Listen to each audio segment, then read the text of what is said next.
تو اب میرے ہاں تیرا کوئی اجر نہیں ہے، اس کو بھی دوزخ میں ڈال دیا جائے گا۔ پھر ایک اور بندے کو لایا جائے گا جس کو اللہ تعالیٰ ذات نے بہت زیادہ مال و دولت دیا ہوگا، اللہ تعالیٰ ذات اس کو فرمائے گی کہ تجھے میں نے دنیا میں مال و دولت دیا، تو نے میرے لیے کیا کیا؟ وہ کہے گا کہ اللہ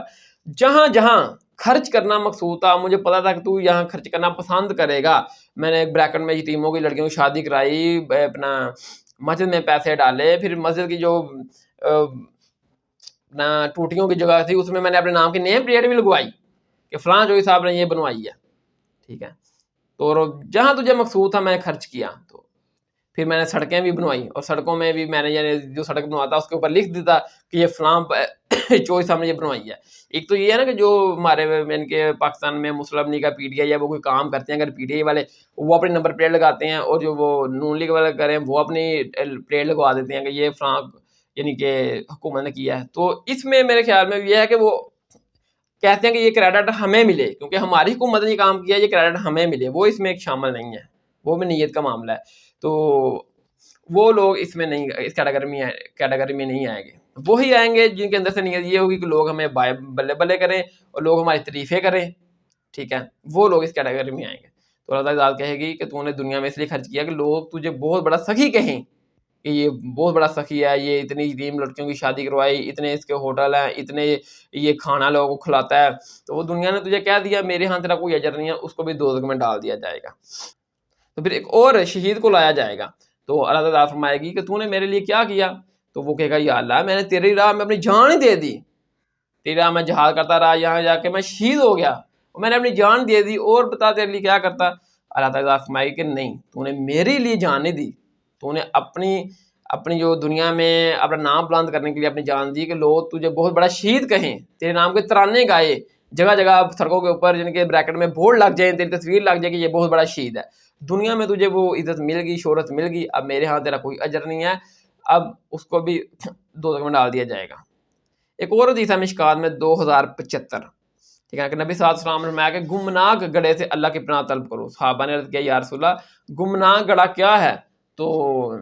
نبی صلی اللہ علیہ وسلم نے فرمایا کہ گمناک گڑھا جہنم کی ایک وادی ہے جس سے ہر روز 400 مرتبہ جہنم بھی پناہ طلب کرتی ہے۔ تو صحابہ نے کہا یا رسول اللہ اس میں کون جائے گا؟ تو نبی صلی اللہ علیہ وسلم نے فرمایا کہ جو اپنے نیک اعمال کے ذریعے ریا کاری کرتا ہو، یعنی کہ نیک اعمال کرے لیکن لوگوں کو دکھانے کے لیے، لوگوں کی داد حاصل کرنے کے لیے کرے، نہ کہ اللہ کی رضا کے لیے کرے۔ تو یہ جتنی بھی حدیث ملتی ہیں کہ جو بندہ لوگوں کو یعنی کہ دکھانے کے لیے عمل کرتا ہے، تو اس کا فیصلہ ہم نہیں کر سکتے کیونکہ ہم تو لوگوں کے دلوں کا حال جانتے ہی نہیں، اس کے دل کے اندر نیت کیا ہے، لوگوں کو دکھانے کے لیے یا اللہ کی رضا کے لیے ہے، وہ اللہ ہی بہتر جانتا ہے۔ جو صحیح بخاری میں ہے نا حدیث نمبر 1 انما الاعمال بالنیات کے اعمال کا دارومدار نیتوں پر ہے، اس کی نیت کے اوپر اللہ تعالیٰ روز قیامت اس کو اجر و ثواب دیں گے، ٹھیک ہے۔ فقہ مسئلہ نمبر 14، امیر لوگ قربانی کے 2 جانور ایک بیل اور ایک بکرا خریدتے ہیں، بیل بڑا گوشت لوگوں میں تقسیم کرتے ہیں اور چھوٹا گوشت خود کھاتے ہیں، کیا ایسی قربانی قبول ہو جاتی ہیں یا نہیں؟ دیکھیں ہاں یہ ہے کہ جو امیر لوگ ہوتے ہیں نا وہ جانور جو بڑا گوشت والا جانور ہے، بڑا جانور وہ خریدتے ہیں، وہ لوگوں میں تقسیم کر دیتے ہیں، اور جو چھوٹا جانور ہوتا ہے بکرا وہ اپنا خود گھر میں کھاتے ہیں قربانی کر کے۔ تو یہ جو علیحدہ تفریق کرتے ہیں اس کی اسلام میں کیا گنجائش ہے؟ دیکھیں سورۃ عمران کی آیت نمبر 92 میں موجود ہے نا 92 میں، کہ اللہ تعالیٰ نے فرمایا کہ جب تک تم اپنی پسندیدہ چیز اللہ کی راہ میں خرچ نہ کر دو گے تم ہرگز بھلائی کو حاصل نہیں کر سکو گے، اور جو تم خرچ کر رہے ہو اللہ اس کو جانتا ہے۔ اب صحیح بخاری میں جو آیا نا کہ انما الاعمال بالنیات کے اعمال کا دارومدار نیت پر ہے۔ اب جو بندہ قربانی کر رہا ہے کہ بڑا جانور وہ لوگوں میں تقسیم کر رہا ہے، چھوٹا گوشت وہ خود کھا رہا ہے، اس کی نیت کے اوپر ڈیپینڈ کرے گا کہ اس کے اندر سے نیت کیا ہے، ہم اس کے اوپر فتویٰ نہیں لگا سکتے، ٹھیک ہے نا۔ اگر ایک امیر بندہ ہے، ٹھیک ہے نا، اس کو ڈاکٹر نے بڑا گوشت کھانے سے منع کیا ہوا ہے، ٹھیک ہے نا، اب دیکھیں بہت سے لوگ ہوتے ہیں جو بیمار ہوتے ہیں، ڈاکٹروں نے بڑا گوشت کھانے سے ان کو منع کیا ہوتا ہے، اور اس امیر بندے کے پاس اب ہے 1 لاکھ روپیہ، ٹھیک ہے نا، اور وہ سوچتا ہے کہ یار مجھے تو ویسے ہی ڈاکٹر نے بڑا گوشت کھانے سے منع کیا ہے، میں نے تو کھانا ہی چھوٹا ہے، تو میں چاہتا ہوں کہ کیونکہ میں نے بھی چھوٹا کھانا ہے تو میں جو غریب جنہوں میں نے گوشت تقسیم کرنا ہے ان کو بھی میں چھوٹا ہی کھلاؤں، یعنی کہ برابری کروں۔ تو وہ سوچتا ہے کہ میں نے اگر 50 ہزار کا 2 بکرے لیے، ایک بکرا اپنے لیے اور ایک لیا 50 ہزار کا لوگوں کا، ٹھیک ہے، جو میں نے لوگوں میں گوشت تقسیم کرنا ہے، تو وہ اگر 50 ہزار کا لے گا تو اس میں سے گوشت نکلے گا 25 کلو، تو 25 کلو آدھا کلو وہ سوچتا ہے کہ وہ لوگوں کو دے گا تو وہ 50 لوگوں میں تقسیم ہوگا۔ لیکن اگر وہ یہ سوچتا ہے کہ یار میری تو مجبوری ہے میں نے تو بڑا نہیں کھانا, میں نے تو چھوٹا ہی کھانا ہے. تو لہٰذا میں اس طرح کرتا ہوں, اپنے لیے 25,000 کا چھوٹا جانور لے لیتا ہوں, باقی جو 75,000 بچتا ہے اس کا میں جو لوگوں میں تقسیم کرنا ہے وہ میں بڑا جانور لے لیتا ہوں, بیل لے لیتا ہوں 75,000 کا. اور اس سے ہوگا کیا کہ گوشت زیادہ لوگوں تک پہنچے گا, زیادہ لوگ کھا لیں گے, کیونکہ بیل ہوگا 3-3.5 من کا, تو اس طرح 200-300 لوگ تک گوشت پہنچے گا اور وہ 200-300 لوگ گوشت کھا لیں گے. لیکن اگر میں بکرا کروں گا ٹھیک ہے نا, پھر زیادہ سے زیادہ 50 لوگ گوشت کھا سکیں گے. اس کی نیت یہ ہے کہ وہ زیادہ لوگوں کو گوشت کھلائے, ٹھیک ہے نا, تو پھر اس کی نیت ٹھیک ہے, پھر اللہ تعالیٰ کے حضور اس کو اجر ہی ملے گا. لیکن اگر ایک بندہ ہے وہ یہ کہتا ہے کہ سارا سال جو نا وہ اس کو ڈاکٹر نے بڑا گوشت منع بھی نہیں کیا ہوا, ٹھیک ہے نا, بڑا گوشت منع بھی نہیں کیا ہوا, اور وہ کہتا پھرتا ہے کہ ہم تو جناب سارا سال چھوٹا ہی کھاتے ہیں, ٹھیک ہے نا. تو اب یہ قربانی کا وقت آیا ہے, تو جو اپنی قربانی اس نے چھوٹی خرید لی, اس کے پاس ہے 1 لاکھ روپیہ ہے, اور 50,000 کا اپنی قربانی کے لیے اس نے خرید لیا. اور جب بھائی غریبوں کی بارے جو غریبوں میں تقسیم کرنا ہے, وہ سوچتا ہے کہ یہ میں نے غریبوں میں تقسیم کرنا ہے, لہٰذا 50,000 بچا ہے, 25,000 روپیہ حصہ ڈال رہا ہے اپنا بڑے گوشت میں, ٹھیک ہے نا. تو لہٰذا 25,000 روپیہ بڑے گوشت میں حصہ ڈال لو, اور جتنا گوشت ہوگا وہ غریبوں میں تقسیم کر لوں گا, اور 50,000 ادھر سے بچ جائے گا 1 لاکھ میں سے بھی, یا 2 حصے ڈال دیتا ہوں بڑے گوشت میں, ٹھیک ہے. تو اپنا چھوٹا کھاؤں گا, لوگوں میں بڑا گوشت تقسیم کر دوں گا. اگر اس کی نیت یہ ہے, ٹھیک ہے نا, اندر سے, تو پھر میرے بھائیو اللہ تعالیٰ اس کی نیت کے مطابق ہی اس کو روز قیامت اجر و ثواب عطا کریں گے, ٹھیک ہے نا. اور وہ پھر کہتا ہے جناب بڑا گوشت کھانا سنتے ابراہیمی ہے, جو سورۃ ہود میں ہے نا آیت 69 میں, کہ وہ ابراہیم علیہ السلام بھی وہ فرشتوں کے لیے بنا ہوا بچڑا لے کر آئے تھے, تو وہ کہ جب خود چھوٹا کھائے اور لوگوں کو یار بڑا گوشت کی قربانی کر کے دے, ٹھیک ہے نا, اپنے پیسے بچانے کے لیے, تو وہ لوگ کہتا پھر جی بڑا گوشت کھانا بھی تو سنتے ابراہیمی ہے نا جی, ٹھیک ہے نا. حضرت ابراہیم بھی تو لے آئے تھے بڑا گوشت, بچڑے کا گوشت جو نا اس کا ذکر قرآن میں ہے, پھر گائے کا ذکر بھی قرآن میں ہے. تو میرے بھائیو بڑا گوشت کھانا سنتے ابراہیمیہ, تو چھوٹا گوشت کھانا سنتے محمدیہ صلی اللہ علیہ وسلم ہے. نبی صلی اللہ علیہ وسلم کو بہت پسند تھا چھوٹا گوشت, ٹھیک ہے نا. یہ حدیث مشکات میں ہے 5575, اس کا نمبر ہے 5575, کہ نبی صلی اللہ علیہ وسلم کو بکرے کی دستی کا گوشت بہت زیادہ پسند تھا. پھر ایک اور حدیث نا مشکات میں 5935 5935, کہ خیبر کے موقع کے اوپر جو ایک یہودی عورت تھی جس نے نبی صلی اللہ علیہ وسلم کو بکری کے گوشت میں ایک بنی ہوئی بکری پیش کی تحفے میں, اور اس میں زہر ڈال کر دیا اس ظالم عورت نے. تو نبی صلی اللہ علیہ وسلم کو بکری کا گوشت بہت زیادہ پسند تھا. تو اگر بڑا گوشت سنتے ابراہیمیہ, تو چھوٹا گوشت سنتے محمدیہ صلی اللہ علیہ وسلم ہے. تو بہرحال اس انسان کی جو قربانی کر رہا ہے اس کی نیت کے اوپر ڈیپینڈ کرے گا کہ اس کے اندر سے نیت کیا ہے. زیادہ گوشت لوگوں کو کھلانے کی نیت ہے, پھر اس کو اجر ملے گا. اگر پیسے بچانے کی خاطر وہ چھوٹا گوشت میں ڈال رہا ہے, بڑے گوشت میں ڈال رہا ہے, تو پھر اس کے نیت کے مطابق اللہ تعالیٰ اس کو اجر دیں گے. فقہی مسئلہ نمبر 15, جانوروں کی کون سی اقسام ہے جن کی قربانی دی جا سکتی ہے, اور ان میں کتنے کتنے لوگ شریک ہو سکتے ہیں. دیکھیں سورۃ الانعام کے آیت نمبر 143 144 میں ہے نا, کہ 4 جوڑوں کا ذکر 4 جانوروں کا, اور جوڑوں کا ذکر اللہ تعالیٰ ذات نے کیا ہے. بھیڑ نر مادہ, بکری نر مادہ, اونٹ نر مادہ, گائے نر مادہ. اب جو پہلے 300 سال میں کتاب لکھی گئی ہے کتاب الاجماع, اس میں انہوں نے زکوٰۃ والے چیپٹر میں یہ چیز نقل کیا ہے کہ اس بات کے اوپر اجماع ہے کہ گائے کی کیٹاگری میں ماجھ یعنی کہ بھینس آتی ہے. اور اس کے بعد جو نبی صلی اللہ علیہ وسلم نے چخت کبرے مینڈے ذبح کیے, دمبے, ٹھیک ہے نا, مینڈے تھے, تو وہ نبی صلی اللہ علیہ وسلم نے بھیڑ کی کیٹاگری میں ہی لاتے ہوئے ان کو ذبح کیا. تو لہٰذا بھیڑ کی کیٹاگری میں دمبے مینڈے آئیں گے, بھیڑ نر مادہ کر سکتے ہیں قربان, دمبا نر مادہ, اپنا مینڈا نر مادہ, بکری نر مادہ, اونٹ نر مادہ. اور گائے کی کیٹاگری میں مجھ جائے گی یعنی کٹا آئے گا, تو گائے نر مادہ اور کٹی کٹا آپ یہ قربان کر سکتے ہیں. اور اب ان کے گائے میں اور اونٹ میں کتنے کتنے لوگ شریک ہو سکتے ہیں, یہ حدیث مشکات میں 2636 کا نمبر ہے 2636, کہ نبی صلی اللہ علیہ وسلم نے حدیبیہ کے سال, یعنی کہ جب وہ آپ عمرے کے لیے تشریف لے کر گئے تھے, حدیبیہ کے سال آپ نے گائے اور اونٹ میں 7 لوگوں کو شریک کیا. لیکن ایک اور حدیث ہے مشکات میں 1469 کا نمبر ہے 1469, کہ ایک مرتبہ نبی صلی اللہ علیہ وسلم سفر پر تھے کہ عید الاضحیٰ آ گئی, اور عید قربان یعنی کہ عید الاضحیٰ کے موقع پر نبی علیہ السلام نے گائے میں 7 اور اونٹ میں 10 لوگوں کو شریک کیا. اب بعض لوگ اس حدیث کے اوپر بھی کلام کرتے ہیں کہ یہ حدیث ثابت نہیں ہے. تو بہرحال محدثین نے اس سے یہ بھی رزلٹ نکالا ہے کہ اب حج کی قربانی میں گائے اور اونٹ میں 7 لوگ شریک ہو ساتھ, اور عید قربان کی قربانی میں گائے میں 7 اور اونٹ میں 10 بھی شریک ہو سکتے ہیں. لیکن بہتر یہ ہے کہ اونٹ میں بھی 7 شریک ہوں. فقہی مسئلہ نمبر 16, کیا اونٹ اور گائے میں 10 لوگ بھی شریک ہو سکتے ہیں. دیکھیں یہ مشکات میں تھا 2636 کا نمبر ہے 2636, کہ نبی صلی اللہ علیہ وسلم نے حدیبیہ کے سال یعنی کہ عمرے کے سال آپ نے گائے اور اونٹ میں 7 لوگوں کو شریک کیا۔ اور ایک اور حدیث ہے مشکات میں 469 کا نمبر ہے 1469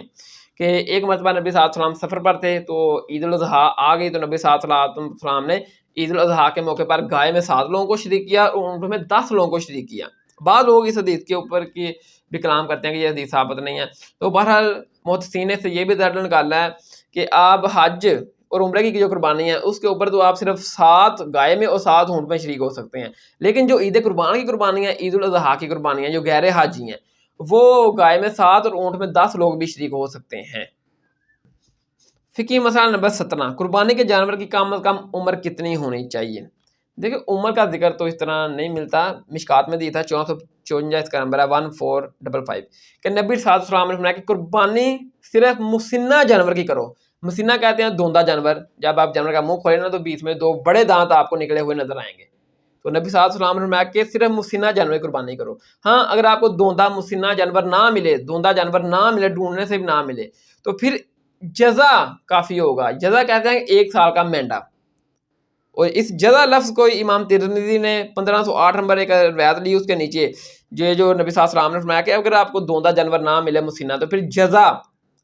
کی قربانی کرو، تو جزا 1 سال کا مینڈا ہے۔ تو وہ کہتے ہیں کہ جزا کا لفظ جو ہے نا وہ صرف مینڈے کے اوپر بولا جائے گا کہ جو 1 سال کا مینڈا ہے وہ آپ بغیر دوندہ ذبح کر سکتے ہیں۔ اس میں بکری اور بکرا شامل نہیں ہے کہ 1 سال کا اگر بکری اور بکرا ہے تو وہ آپ ذبح کر لیں اگرچہ وہ دوندہ نہ ہو۔ کہتے ہیں نہیں، صرف جو 1 سال کا ذکر ہے نا کہ جزا 1 سال کا، اس میں جزا کا لفظ صرف مینڈا کے اوپر بولا جاتا ہے، تو پھر مینڈا کی کیٹیگری میں بھیڑ، دمبا اور مینڈا آئیں گے، یہ تینوں۔ تو اگر آپ کو دوندہ جانور نہ ملے تو پھر آپ 1 سال کا مینڈا ذبح کر سکتے ہیں، بھیڑ ذبح کر سکتے ہیں، دمبا ذبح کر سکتے ہیں۔ بکری اور بکرا 1 سال کا نہیں چلے گا، تو بکری اور بکرا جو ہے نا وہ 1 سال گزارنے کے بعد دوسرے سال میں دوندہ ہوتا ہے، ٹھیک ہے نا۔ اور گائے جو ہے نا وہ 2 سال گزارنے کے بعد تیسرے گزار میں دوندہ ہوتی ہے،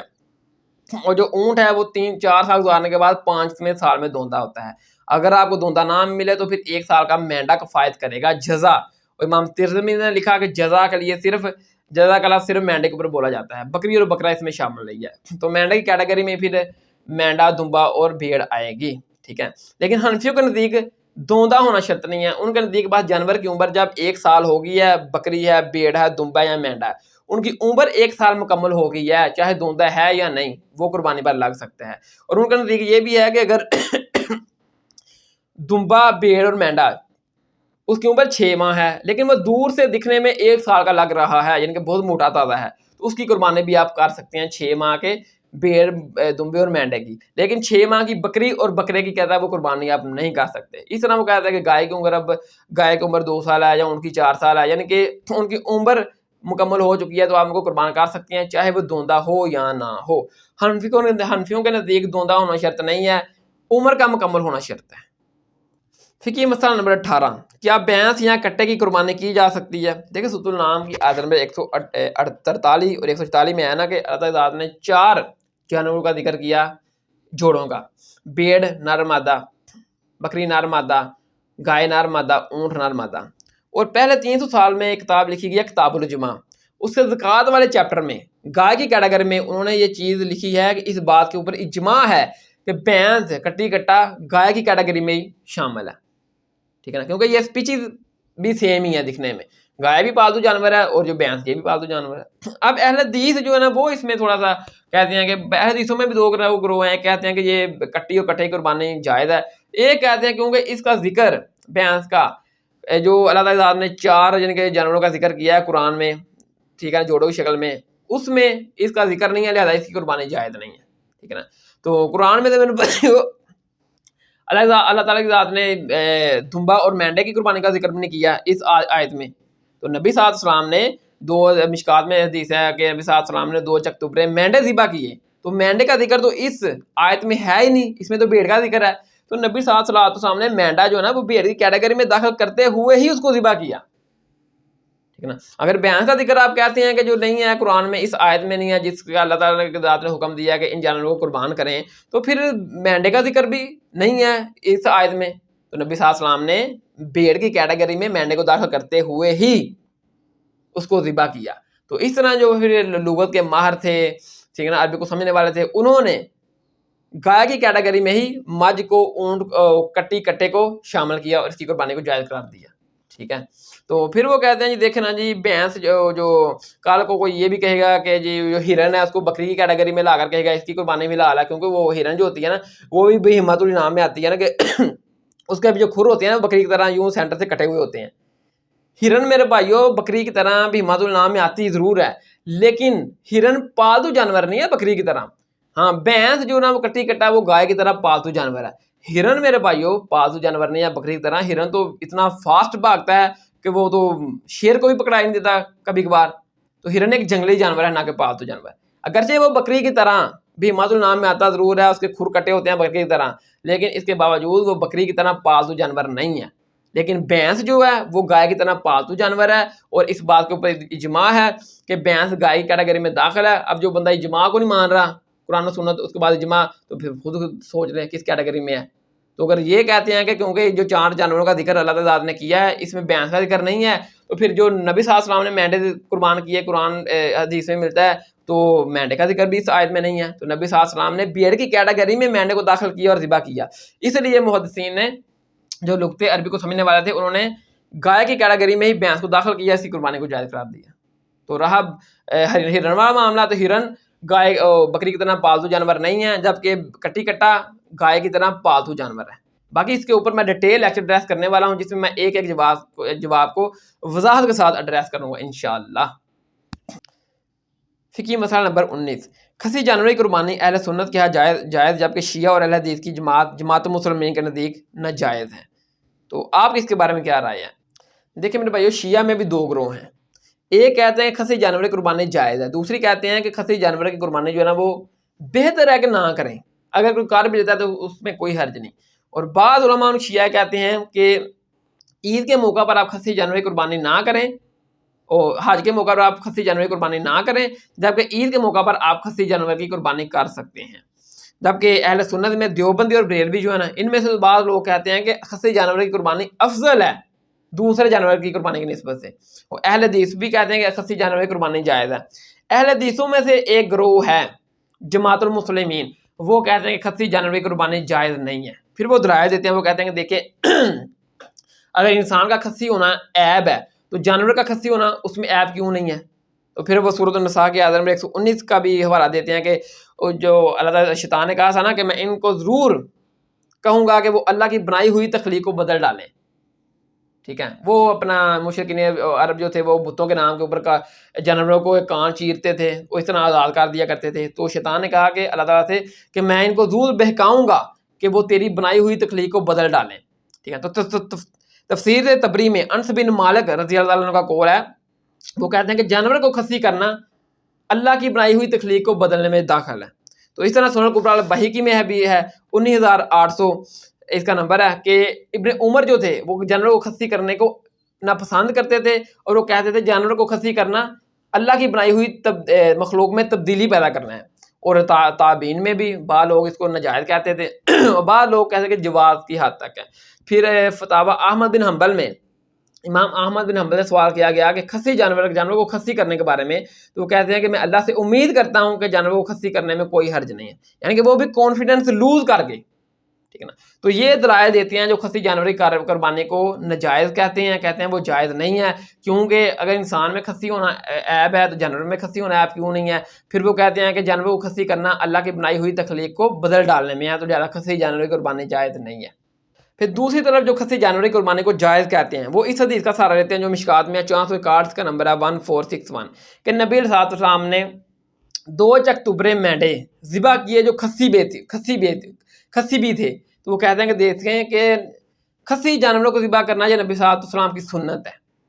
ٹھیک ہے نا. تو میرے بھائیو یہ روایت جو ہے نا یہ اس میں محمد بن اسحاق مدلس ہے اور وہ ان سے روایت کر رہا ہے، تو لہٰذا یہ روایت تو آپ پیش نہیں کر سکتے. شیخ زبیر علی زئی نے مشکات میں جب تحکیم لگائی نا تخریج لگائی تو انہوں نے فٹ نوٹ پہ اوپر لکھ دیا اس حدیث کے کہ محمد بن اسحاق اس میں مدلس ہے اور وہ ان سے روایت کر رہا ہے، لہٰذا یہ روایت ثابت نہیں ہے. ٹھیک ہے. پھر وہ دوسرے دلائل دیتے ہیں، وہ کہتے ہیں کہ دیکھیں نا جی مشکات میں 465 نمبر حدیث ہے 1465 کہ نبی صلی اللہ علیہ وسلم نے جو عیب گنوائے ہیں نا ایک جانور میں کہ جن عیب کی بنیاد پر اس جانور کی قربانی نہیں ہو سکتی، وہ کیا ہے؟ لنگڑا ہے، کانا ہے یا بیمار ہے یا لاغر ہے، یعنی کہ اس کی ہڈیاں اس کے اوپر گوشت نہیں ہے، جہاں اس کی ہڈیوں میں گودا نہیں ہے، تو ایسے جانور کی قربانی نہیں کی جا سکتی۔ پھر ایک اور حدیث ہے مشکات میں 1464، اس کا نمبر ہے 1464، کہ نبی صلی اللہ علیہ وسلم نے فرمایا کہ اگر کسی جانور کا سینگ ٹوٹا ہوا ہے، کان کٹا ہوا ہے، تو یہ بھی وہ عیب ہے جس کی بنیاد پر اس کی قربانی نہیں ہوگی۔ تو یہ آپ نے سینگوں کو مضبوطی سے لا کر دیکھنا ہے، ایسا نہ ہو کہ کہیں ایک جانور کا سینگ ٹوٹا ہو اور دوسرے جانور کا جو نا وہ کوئی شخص خود ہی سینگ توڑ کے اور اس کو برابر کر دے دونوں سینگوں کو، کہ یہ تو مونا بکرا ہے۔ تو یہ آپ نے کسی کو دکھانا ہے کہ یہ واقعی مونا ہے یا کسی نے پکڑ کر اس کو مونا بنا دیا ہے۔ پھر ایک اور حدیث ہے ابو داؤد میں 2804 کا نمبر ہے کہ نبی صلی اللہ علیہ وسلم نے فرمایا کہ جس کا کان کٹا ہوا ہو اور کان میں سوراخ ہو، چیرا ہوا ہو، ایسے جانور کی قربانی جائز نہیں ہوگی۔ تو وہ کہتے ہیں کہ یہ دیکھیں کہ نبی صلی اللہ علیہ وسلم نے اتنے جو جانور میں عیب بنوائے جن کی بنیاد پر قربانی نہیں ہوگی، اس میں خصی کا ذکر نہیں ہے۔ اگر خصی بھی وہ عیب ہوتا جس کی بنیاد کے اوپر جانور کی قربانی نہیں ہوتی تو نبی صلی اللہ علیہ وسلم کسی حدیث میں تو اس کا ذکر کر دیتے، کیونکہ نبی صلی اللہ علیہ وسلم نے اتنی باریکی میں جا کر ذکر کیا ہے ان عیبوں کو جن کی بنیاد پر قربانی نہیں ہوگی، تو اس میں خصی کے الفاظ ثابت ہی نہیں ہے، تو لہٰذا خصی جانور کی قربانی جائز ہے۔ پھر وہ کہتے ہیں کہ خصی جانور کی قربانی، خصی جانور کا خصی ہونا عیب ہے، لیکن یہ اس جانور کے لیے ہے کہ جو جانور آپ نے نر اور مادہ کے میل جول کے لیے رکھا ہوا ہے، یعنی کہ جو ریپروڈکشن کے لیے جانور کٹا اور بچہ پا رکھا ہے نا، اس کا خصی ہونا اس کے حق میں عیب ہے، کیونکہ اس نے جفتا جفتی کرنی ہے، جس سے یعنی کہ آگے ریپروڈکشن ہوگی، گائے کے یہاں بچی بچہ ہوگا، ٹھیک ہے۔ تو وہ کہتے ہیں جس بچے اور کٹے میں جو کٹی اور بچہ آپ نے ریپروڈکشن کے لیے رکھا ہے، اس کا خصی ہونا اس کے حق میں عیب ہے، کیونکہ پھر وہ کر نہیں پائے گا وہ عمل، اور وہ اس کے میں عیب ہے۔ لیکن جو جانور آپ نے گوشت کھانے کے لیے رکھا ہے، اس کا خصی ہونا اس کے حق میں عیب ہے یا خوبی ہے، یہ آپ کو کوئی مفتی یا عالم نہیں بنائے گا، یہ آپ کو بتائے گا یا کوئی گوشت کا ایکسپرٹ یا آپ کو کوئی ڈاکٹر بتائے گا۔ تو آپ کسی ڈاکٹر سے مشورہ کریں تو وہ آپ کو مشورہ دیتا ہے، وہ یہی کہتے ہیں کہ خصی جانور کا گوشت زیادہ لذیذ اور طاقتور ہوتا ہے اس گوشت کی نسبت جو جانور خصی نہیں ہے، اس میں بدبو بھی نہیں ہوتی جو خصی جانور ہوتا ہے، ٹھیک ہے نا۔ تو شریعت کو قربانی کے لیے گوشت کھانے کے اعتبار سے وہ جانور پسند ہے جو موٹا تازہ ہو، یا جو وہ جانور پسند ہے جو تھوڑا سا کمزور ہو، کیونکہ جو خصی جانور ہوتا ہے نا وہ دوسرے جانور کی نسبت موٹا تازہ ہوتا ہے، ٹھیک ہے نا۔ تو شریعت کو قربانی کے لیے گوشت کھانے کے اعتبار سے موٹا تازہ جانور پسند ہے، نہ کہ کمزور لا کر، ٹھیک ہے۔ تو ان دلائل سے تو میرے بھائیو یہی ثابت ہوتا ہے کہ خصی جانور کی قربانی زیادہ افضل ہے دوسرے جانور کی نسبت سے۔ تو اب دیکھیں کہ جو لوگ خصی جانور کی قربانی کرتے ہیں ان کے پاس بھی کوئی مضبوط دلیل نہیں ہے، قطع نفی نہیں ہے، سارا معاملہ اتحاد کے اوپر ہے۔ جو وہ حدیث پیش کرتے ہیں نبی صلی اللہ علیہ وسلم نے خصی جانور ذبح کیے، وہ ویسے حدیث جو نا شیخ زبیر نے فٹ نوٹ کے اوپر لکھ دیا کہ اس میں محمد بن اسحاق مدلس سے روایت کر رہا ہے، تو یہ حدیث قبول ہی نہیں ہے۔ باقی پھر وہ جتنے دلائل دیتے ہیں وہ اتحادی ہیں، ٹھیک ہے نا۔ تو دوسری طرف جو خصی جانور کی قربانی کو ناجائز کہتے ہیں، وہ دلیل پکڑتے ہیں کہ جی اگر انسان میں عیب ہے تو جانور میں عیب کیوں نہیں ہے؟ تو یہ میرے بھائیو اس جانور کے لیے عیب ہوگا جو آپ نے ریپروڈکشن کے لیے رکھا ہے، اس کا خصی ہونا اس کے لیے عیب ہوگا۔ جو جانور آپ نے اپنا گوشت کھانے کے لیے رکھا ہوا ہے اس کا خصی ہونا اس کے حق میں عیب نہیں، خوبی ہے۔ پھر وہ دلیل پکڑتے ہیں کہ جی جانور کو خصی کرنا اپنا اس کے اللہ کی بنائی ہوئی مخلوق میں تبدیلی کرنا ہے۔ انس بن مالک کہتے ہیں کہ جانور کو خصی کرنا اللہ کی بنائی ہوئی مخلوق کو تبدیل کرنا ہے۔ تو یہ اس جانور کی کیٹیگری میں آئے گا جو جانور آپ نے ریپروڈکشن کے لیے رکھا ہوا ہے، جفتا جفتی کے لیے، جس سے آگے بچی اور بچہ نکلتے ہیں ایک نر سے، یہ اس جانور کے لیے کہ نہیں ہوگا جو آپ نے گوشت کھانے کے لیے رکھا ہوا ہے۔ تو میرے بھائیو دونوں طرف نص قطعی تو کوئی نہیں ہے، لیکن دونوں طرف اتحادی معاملہ ہے۔ جب دونوں طرف اتحادی معاملہ ہے تو جو لوگ خصی جانور کی قربانی کو جائز سمجھتے ہیں وہ بھی ٹھیک ہیں، جو ناجائز سمجھتے ہیں وہ بھی ٹھیک ہیں۔ باقی ہمارے نزدیک اگر کوئی خصی جانور کی قربانی کر بھی لیتا ہے تو اس میں بھی کوئی پرابلم نہیں ہے، اگر کوئی خصی جانور کی قربانی نہیں کرتا تو اس میں بھی کوئی پرابلم نہیں ہے۔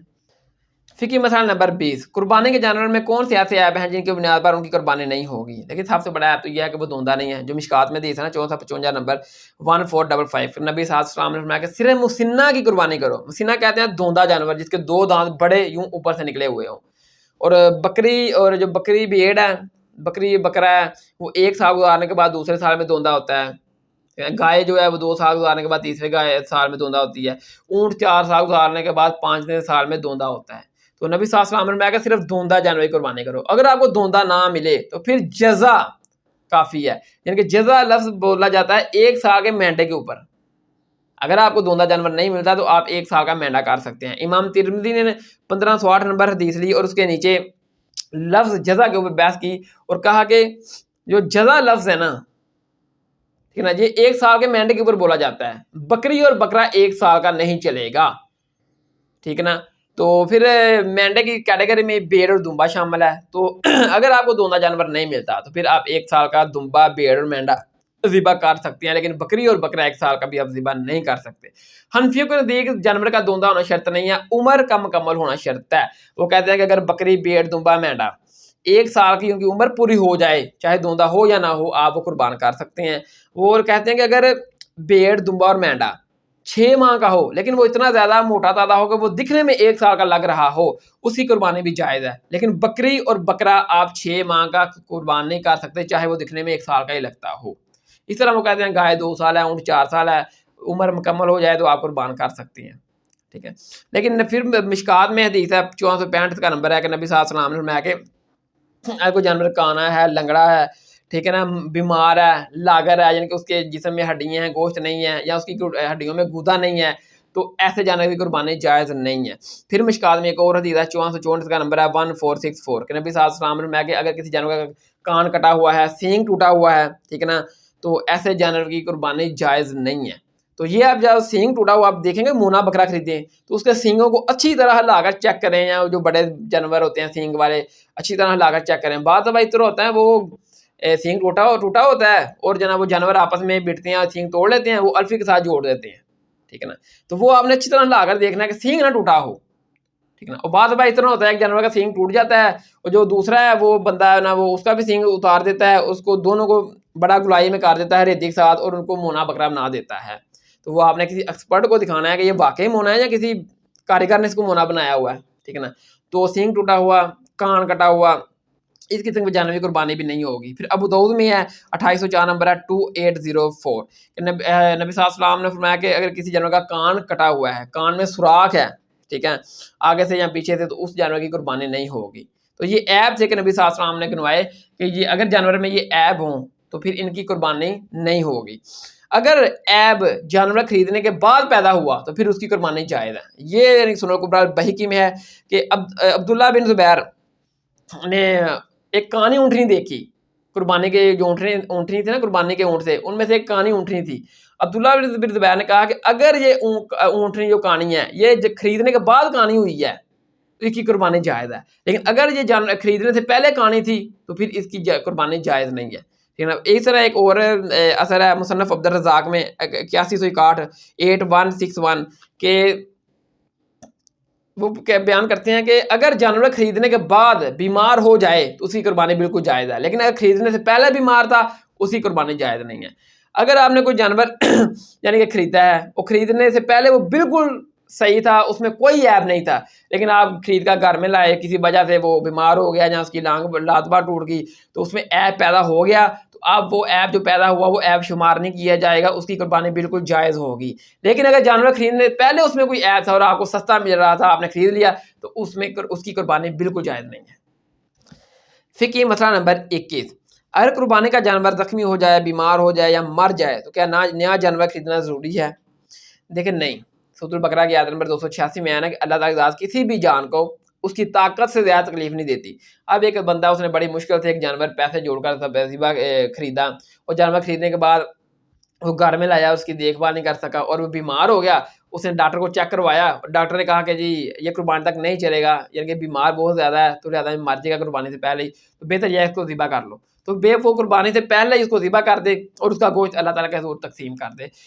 جیسے اس نے قربانی کر کے کرنا تھا، تو اللہ تعالیٰ کے حضور اس کی قربانی لکھ دی جائے گی، کیونکہ سورۃ الحج کی آیت نمبر 37 میں آنا کہ اللہ تعالیٰ کو قربانی کے جانور کا نہ گوشت پہنچتا ہے نہ خون پہنچتا ہے، بلکہ اللہ تعالیٰ تمہارے دل کے تقوی کو دیکھتا ہے کہ یہ جو جانور ذبح کیا جا رہا ہے وہ یعنی کہ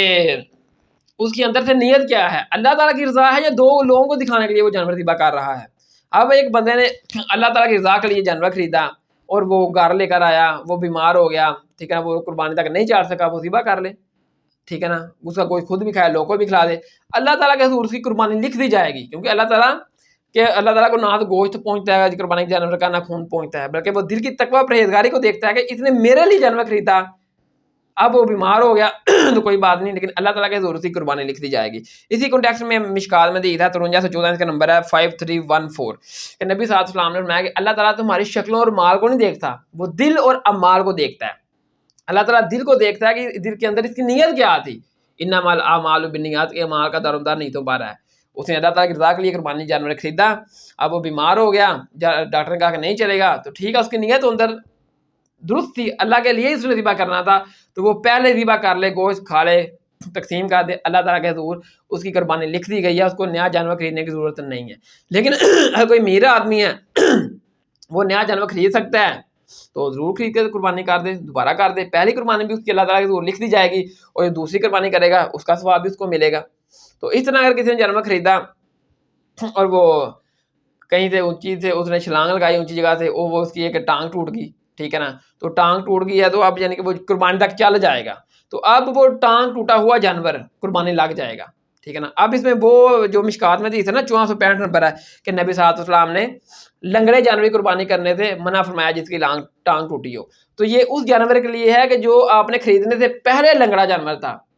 اگر خریدنے کے بعد کسی میں کوئی عیب پیدا ہوا، لنگڑا ہو گیا، تو اس کی قربانی بالکل جائز ہے، اب یہ اس میں عیب نہیں رہا، ٹھیک ہے نا، کیونکہ سنن کبریٰ البیہقی میں ہے نا 1252 نمبر کہ عبداللہ بن زبیر نے قربانی کی اونٹنیاں دیکھیں اور ایک اونٹنی اس میں کانی تھی، عبداللہ بن زبیر نے کہا کہ اگر یہ اونٹنی خریدنے کے بعد کانی ہوئی ہے تو اس کی قربانی بالکل جائز ہے، لیکن اگر یہ اونٹنی خریدنے سے پہلے ہی کانی تھی تو پھر اس کے جو نا قربانی جائز نہیں ہے۔ اسی طرح مصنف عبدالرزاق میں 8161 نمبر 8168 کے بیان کیا جاتا ہے کہ اگر قربانی کا جانور خریدنے کے بعد وہ بیمار ہو جائے تو اس کی قربانی بالکل جائز ہے، اگر خریدنے سے پہلے وہ بیمار تھا تو پھر اس کی قربانی جائز نہیں ہے۔ تو لہذا اگر عیب کوئی بھی ہو وہ خریدنے کے بعد پیدا ہو اس کی قربانی جائز ہے، خریدنے سے پہلے اگر عیب تھا تو پھر اس کی قربانی جائز نہیں ہے۔ عید قربان کی قربانی کا وقت کب شروع ہوتا ہے اور کیا رات کے وقت بھی قربانی کر سکتے ہیں؟ جی ہاں، رات کے وقت بھی قربانی کر سکتے ہیں، یہ ویسے ہی لوگوں میں مشہور ہے کہ رات کو قربانی نہیں کی جا سکتی، رات کو مومن کسائی نہیں ملتے، وہ سارا دن قربانی کر کے تھکے ہارے ہوتے ہیں اور رات کے بیچارے ویسے ہی قربانی نہیں کر سکتے، اور اگر کسی بندے نے رات کے وقت بیل ذبح کرنا ہے، بڑا جانور ہے، تو وہ جانور ذبح کریں گے اور رات کو گوشت بناتے ہوئے 2-3 بج جائیں گے، 11-12 بج جائیں گے، پھر کہاں رات کو لوگوں کا دروازہ کھڑکا کر گوشت دیں گے تو صبح تک تو اتنا گوشت ویسے ہی خراب ہو جائے گا، تو رات کو بھی قربانی کی جا سکتی ہے۔ اب قربانی کا وقت کب شروع ہوتا ہے؟ تو مشکات میں حدیث ہے 1435 کا نمبر ہے 1435 کہ نبی صلی اللہ علیہ وسلم نے فرمایا کہ جس نے نماز عید کے بعد قربانی کی اس نے سنت عمل طریقہ اپنایا، اور جس نے نماز عید سے پہلے قربانی کر لی اس میں قربانی کا ثواب نہیں ہے، اس نے یعنی کہ اپنے گھر والوں کے لیے گوشت کھانے کے لیے قربانی کی، ٹھیک ہے، اور اس میں قربانی کا ثواب داخل نہیں ہے، ٹھیک ہے نا، جس نے نماز عید سے پہلے قربانی کی، لیکن وہ گوشت کھا سکتا ہے، گوشت حلال ہے۔ ایک اور حدیث ہے مشکات میں 1436 کا نمبر ہے 1476 کہ نبی صلی اللہ علیہ وسلم نے نماز عید پڑھائی تو ایک صحابی نے عید کی نماز پڑھنے سے پہلے ہی قربانی کر لی، تو نبی صلی اللہ علیہ وسلم نے فرمایا کہ اب تو ایک اور قربانی کر جو نماز عید کے بعد ہے، کیونکہ جس نے نماز عید سے پہلے قربانی کی اس کی قربانی میں قربانی کا ثواب شامل نہیں ہے، گوشت حلال ہے، وہ کھا سکتا ہے، لیکن جو قربانی کا ثواب حاصل کرنا چاہتا ہے وہ عید کی نماز پڑھنے کے بعد ہی اپنا جانور ذبح کرے، تو نبی صلی اللہ علیہ وسلم نے اس کو حکم دیا کہ تم اب ایک اور جانور ذبح کر عید کی نماز کے بعد۔ تو وقت شروع ہو جاتا ہے، آپ نے فجر یعنی کہ عید کے دن عید کی نماز پڑھی، نماز کے بعد وقت شروع ہے، دن ہو رہا تو پھر 12 ذی الحجہ کی مغرب سے پہلے آپ نے قربانی کرنی ہے، ٹھیک ہے۔ تو اہل تشیع جو ہے نا تو وہ تو فجر کے بعد شروع ہو جاتے ہیں، اہل سنت میں بھی بعض اہل علم کے نزدیک جو گاؤں کے لوگ ہیں وہ فجر کی نماز کے بعد قربانی کر سکتے ہیں، لیکن احادیث میں یہ موجود ہے کہ نبی صلی اللہ علیہ وسلم نے جو نماز عید سے پہلے قربانی کی گئی تھی اس کو قربانی شمار نہیں کیا، آپ نے فرمایا کہ وہی ایک قربانی قبول ہوگی، وہی قربانی ہے جو نماز عید کے بعد جانور ذبح کیا جائے گا۔ ایک صحابی نے کیا تو نبی صلی اللہ علیہ وسلم نے اس کو حکم دیا کہ تو دوبارہ ایک اور جانور ذبح کر نماز عید کے بعد، وہی اصل قربانی ہے۔